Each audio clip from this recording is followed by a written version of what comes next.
The story of Gogmagog and the story of how people came to the fair land of Britain.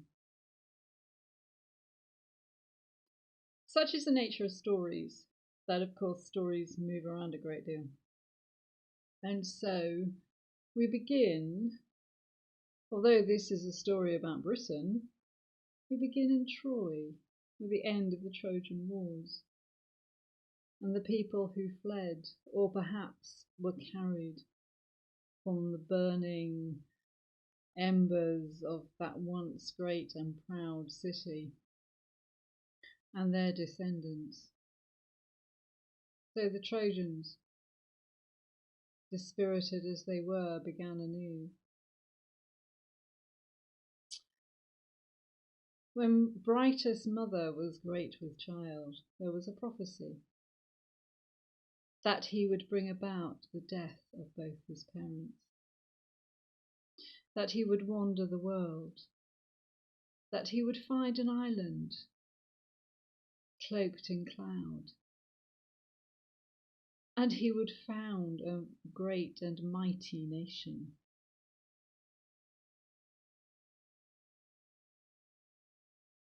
Brightus' mother died giving birth to him. As a young man, he went hunting with his father, and in an accident his father was killed. So the first part of the prophecy came true. His grandfather sent him into exile. So Brightus, with a ship and a band of loyal companions, went sailing and was nothing more than a common pirate for some time.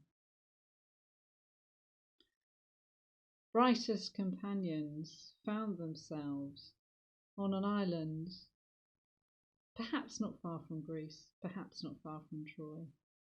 And there they met a man named Corin and his band of loyal companions. Corin was also descended from the last of the Trojans. Corin's great joy in life was wrestling giants. A large man himself who liked to use a club as a weapon, smaller than giants but quick on his feet.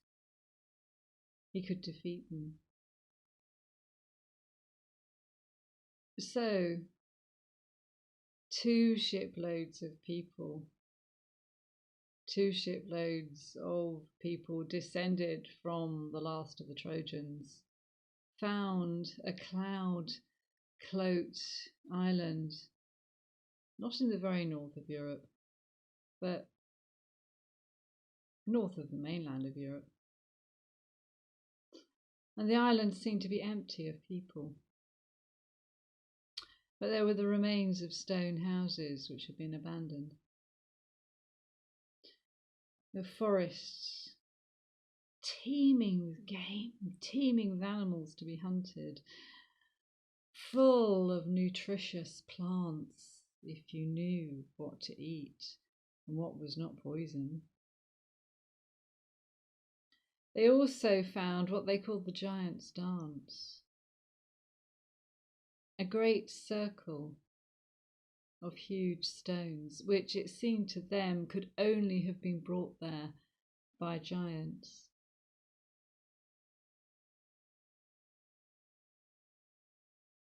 Strange things began to happen. Hunters would go off into the forest and not return. A stone house would collapse in the middle of the night, killing those who were sheltering within. Corin, the giant wrestler, explained, "The giants have come down from the hills. The giants know we are here."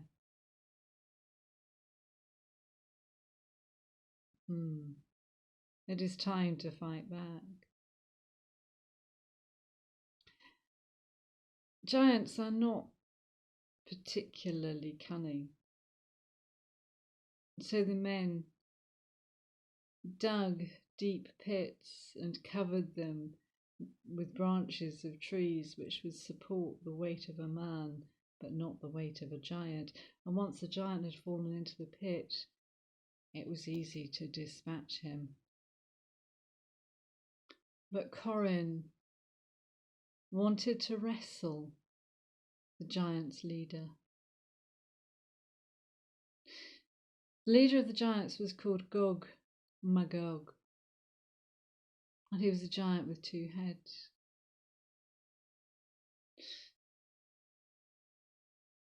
And he came down from the hills, or perhaps came out of the darkest part of the forest, and found Corin, and found Brightus. And he wrestled Corin. And every time Corin threw Gogmagog, the 2-headed giant, down onto the earth, he rose refreshed, with more vigour and more strength. And finally, Corin realised Gogmagog was an old giant, one of the first. He was born of Mother Earth, and every time he touched the earth, his mother gave him more strength. So he couldn't be defeated as long as he kept being thrown to the earth. So Corin lifted the giant high in the air, high above his head, threw him into the sea.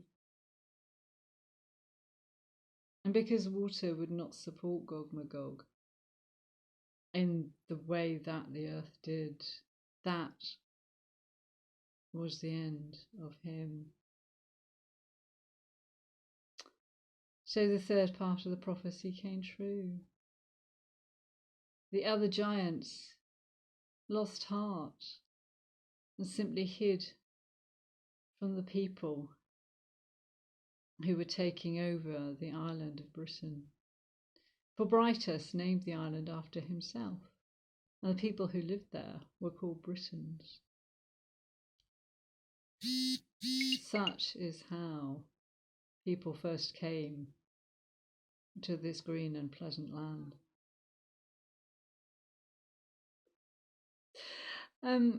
Archaeologists ask that question quite a lot. If you follow any of the Neil Oliver, I think he tells a good story actually.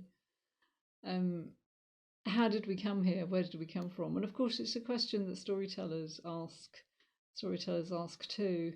And of course, it's completely reasonable to look at something like Stonehenge or the Ring of Brodgar and to think it was made by giants. And if ever you go to Ipswich, pop in the museum, because in the museum they have a thigh bone of a giant. And they've labelled it as a woolly mammoth femur. But when you look at it, it's really obviously the thigh bone of a giant. So obviously there were giants here before the humans arrived.